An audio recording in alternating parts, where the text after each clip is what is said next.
Merhaba arkadaşlar, yepyeni haberlerle karşınızdayız. Gupse Özay ve Barış Arduç'tan ikinci çocuğa yeşil ışık.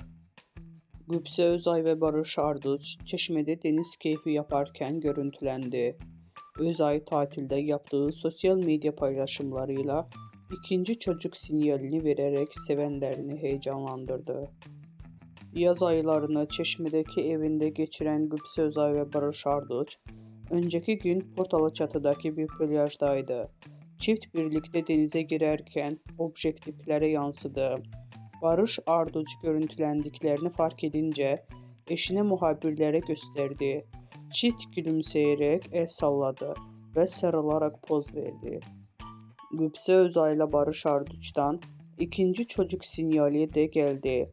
Tatilde eline geçici bir roket dövmesi yapan Özay, sosyal medyada paylaştığı fotoğrafın altına düştüğü notla sevenlerini heyecanlandırdı. Çocuk dövmesi yapıp duyuruyorum kendime. Demek ki gizli gizli istiyorum.